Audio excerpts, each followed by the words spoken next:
अगर आपका कम्युनिकेशन अच्छा है, आप मल्टीटास्किंग कर सकते हो, बहुत सारे टूल्स आपको पता है जिनसे आप अपने टास्क को ऑर्गेनाइज कर सकते हो, तो आप भी एक अच्छे रिसेप्शनिस्ट बन सकते हो। लेकिन कुछ एक क्वेश्चंस होते हैं जो आपके इंटरव्यूअर आपसे पूछेंगे जब आप इंटरव्यू के लिए जाएंगे, और इन क्वेश्चंस का आंसर आपको बहुत ही समझदारी से देना होगा, क्योंकि ये आपकी दक्षता को दिखाते हैं और बताते हैं कि आप क्या इस काम के लिए सही है या नहीं। इस वीडियो में ऐसे ही कुछ क्वेश्चंस की बात करेंगे और उनके आंसर्स भी मैं बताऊंगा कि आप किस तरीके से दे सकते हैं ताकि आपके इंटरव्यू में आप अच्छा परफॉर्म करें। याद रखिए, रिसेप्शनिस्ट को कॉन्फिडेंट होना ज़रूरी होता है जब भी आप इंटरव्यू में बैठें, क्योंकि आप किसी ऑर्गेनाइजेशन का पहला हिस्सा बनने वाले हैं या चेहरा बनने वाले हैं, क्योंकि सबसे पहली डेस्क रिसेप्शन होती है जिसके पास हर एक क्लाइंट, हर एक कस्टमर आता है। अगर आपने सही से ग्रीट नहीं किया, आपने स्माइल नहीं करी, बहुत छोटी छोटी सी चीज़ें वो नोटिस करेंगे और ऑर्गेनाइजेशन की उस तरीके की इमेज उनसे बनेगी। तो इन सब चीज़ों का ध्यान रखिएगा, कॉन्फिडेंट रहकर आंसर दीजिएगा। अब हम एक एक करके क्वेश्चंस लेते हैं।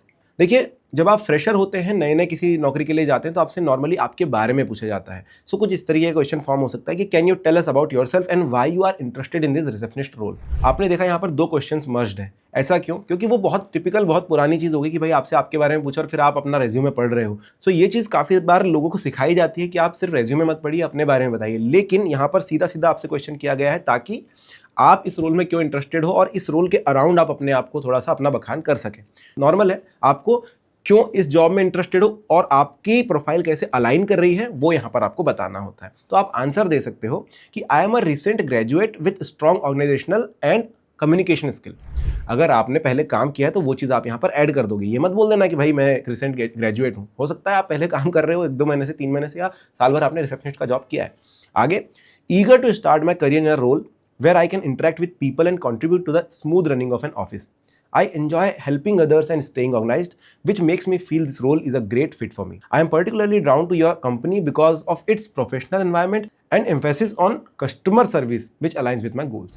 So, आप clearly बता दो उनको कि भाई आप क्यों रिसेप्शनिस्ट का जॉब करना चाहते हो, आपने क्या किया हुआ है और आप इस कंपनी में इंटरव्यू के लिए क्यों आए हो।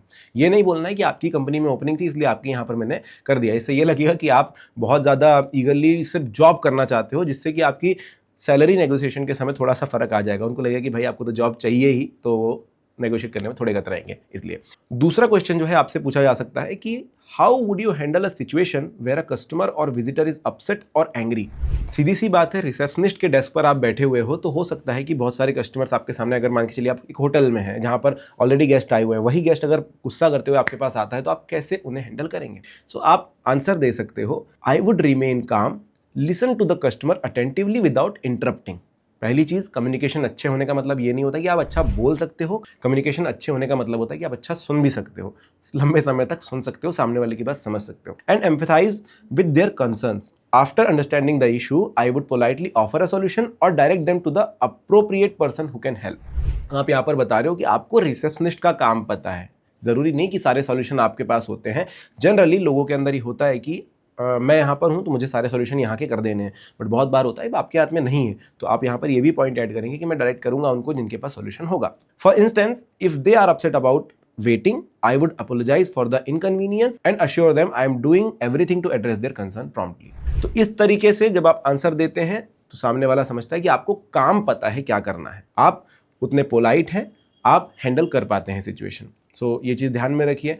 तीसरा क्वेश्चन आपसे आ सकता है कि how do you manage multiple task such as answering calls and assisting visitors at the same time. सभी को पता है एक रिसेप्शनिस्ट के पास तुरंत ही एक कॉल भी आ रहा होता है, लोग भी आ रहे होते हैं, और कभी कभी रश होने की वजह से बहुत ज़्यादा भी ये सब चीज़ें हो सकती है। सो आपके दिमाग में भी क्वेश्चन होगा कि भाई कोई सामने खड़ा है और एक कॉल पे भी है, तो मैं किससे पहले बात करूँ, किससे पहले इंटरेक्ट करूँ, किस तरीके से दोनों को हैंडल करूँ। तो ये सिचुएशन आपके सामने दी जा सकती है। जनरली इंटरव्यू में सिचुएशन दी ही जाती है ताकि आपसे समझा जा सके कि आपकी थॉट प्रोसेस क्या है, आप किस तरीके से सोचते हो। आंसर हो सकता है कि I prioritize tasks based on urgency and importance. If I am attending to a visitor and a call comes in, I would politely ask the visitor for a moment to answer the call and ensure it is not urgent. If it is, I would handle it quickly or redirect it. I understand the importance of maintaining professionalism while balancing multiple responsibilities, and I am confident in my ability to stay organized under pressure. So, आप एक प्रकार से question में आप assurity ही दे रहे हो। पहली चीज, आप अपना थॉट प्रोसेस बता रहे हो, आपको पता है कि अर्जेंट क्या है, आप कोशिश करोगे जानने की ये कॉल और विजिटर में ज़्यादा अर्जेंट किसका है, अगर और कॉल वाले को नहीं पता है कि आप बिजी हो या नहीं हो। अगर कॉल अनअटेंडेड रह जाता है तो सामने वाले को और गुस्सा आएगा कि ये ऑर्गेनाइजेशन में फ़ोन नहीं उठते हैं। इस वजह से आपको अटेंटिव रहना पड़ेगा, वो कॉल उठाना पड़ेगा, आपको चेक करना पड़ेगा कितना अर्जेंट है, या फिर आप रिडायरेक्ट कर दीजिए अगर बहुत अर्जेंट है, या फिर सामने वाले को थोड़ा सा रुका करके ये काम हो सकता है तो वो कर लीजिए। अगर आप इस तरीके से समझाते हो इंटरव्यूअर को तो सीधी सी बात है, उनको पता चलेगा कि भाई आप जो है एक रिस्पॉन्सिबल पर्सन हो, आप अपने काम को सही तरीके से देखते हो। तो कुल मिला के आपको इस आंसर में अश्योरिटी देनी है कि हाँ आपको काम पता है, आप रिस्पॉन्सिबल पर्सन हो। चौथा क्वेश्चन आ सकता है कि what steps would you take to ensure that the front desk area is always welcoming and professional. सीधी सी बात है, रिसेप्शन पर आप हैं, आपको जाके झाड़ू नहीं लगाना है, पोछा नहीं लगाना है, लेकिन आप इंश्योर कैसे करोगे कि ये जो डेस्क है वो हमेशा क्लीन है, आपके जो सामने का एरिया है वो पूरी तरीके से क्लीन है, ताकि जो भी विजिटर्स आए उनको अनप्लीजेंट ना लगे। तो आपका आंसर हो सकता है I would keep the front desk area clean and organised, ensuring any promotional material, signage or paperwork is neatly arranged. I'd also greet every visitor with a smile and maintain a friendly manner to create a positive first impression. Additionally, I'd regularly check that all supplies like pens and visitor forms are stocked and readily available. फिर से आप उनको यही बताने की कोशिश कर रहे हो कि भाई मुझे काम आता है, मैं कोशिश करूंगा ये करने का, या मैं कोशिश करूंगी ये चीज़ें करने की, इंश्योर करने की, मैं अपना एरिया क्लीन रखूंगा, मैं सामान को इस तरीके से ऑर्गेनाइज रखूंगा। आपको पता है कि डेस्क पर क्या चीज़ें होती है, कोई विजिटर आए तो उन्हें क्या चीज़ की ज़रूरत होगी, तो आप बता रहे हो कि आपको काम आता है, आप जिस काम के लिए आए हो वो काम के बारे में आपको अच्छे से पता है। तो ये चीज़ आपको हेल्प करेगी, इंटरव्यू को समझेगा कि हाँ भले ही आप फ्रेशर हैं लेकिन काम के बारे में आपने अच्छी रिसर्च करी है, और जब रिसर्च करी है तो मतलब आप ये जॉब चाहते हो, आप इसमें आगे बढ़ना चाहते हो, तो वो भी आपको एक बार ज़रूर कंसिडर करेंगे। एक और क्वेश्चन है जिसके बारे में आपको तैयारी रहनी चाहिए, वो है what skills do you have that make you a good fit for this role. अब ये क्वेश्चन आपके कॉन्फिडेंस को झलकाएगा। सिंपल है, आपने अभी तक अगर थोड़ा भी हिचकिचा गए हो तो आपके इंटरव्यूअर को यही लगने वाला है कि रिसेप्शन के लिए आप सही इंसान नहीं हो। ऐसा क्यों? क्योंकि आप रिसेप्शन पे रहोगे, जैसे आज आपका इंटरव्यू चल रहा है वैसे आपके डेली इंटरव्यूज़ होने वाले हैं, मतलब कोई आके लेने नहीं वाला, लेकिन कस्टमर्स आएंगे, अलग अलग लोग आएंगे जिनसे आपको स्माइल करके अच्छे से बात करनी होगी। आप वहाँ पर नर्वस होते हैं तो काम सही से नहीं चल पाएगा। आप सोचिए किसी बड़े होटल में आप गए, रिसेप्शन पे बंदे से आप बात कर रहे हो, नर्वस है या फिर वो फंबल कर रहा है, तो आपके मन में उसकी क्या छवि बनेगी। तो सेम चीज़, आपको कॉन्फिडेंट रहना है पूरे इंटरव्यू के समय। और लास्ट क्वेश्चन जिसके अंदर आपसे पूछा गया कि आपके अंदर कौन से स्किल्स हैं जो कि इस जॉब के लिए आपको परफेक्ट बना रहे हैं, तो यहाँ पर आपको पता होना चाहिए कि आप क्या बोलने वाले हो, क्या चीज़ें आप यहाँ पर बता सकते हो जो कि अलाइन करते हैं इस जॉब रोल को। आपका आंसर हो सकता है I have excellent communication skills. बोलने की जरूरत नहीं पड़ती है, आपके इंटरव्यू में पता चलता है, लेकिन फिर भी एक बार बता दो तो सामने वाले के सबकॉन्शियस में आप चीजें फिट करते हो। Both verbal and written. अब रिटन जो है वो आपके रेज्यूमे पर दिखेगा, अगर आपने किसी एआई टूल के थ्रू वो बनवा लिया है तो फिर आपको बताना पड़ेगा कि भाई मेरे को लिखना भी बहुत अच्छे से आता है, क्योंकि फॉर्म्स वगैरह आपको फिल करने आगे। Which are essential for interacting with visitors and managing calls. I am organized and detail oriented which help me manage schedules, maintain records and handle multiple task efficiently.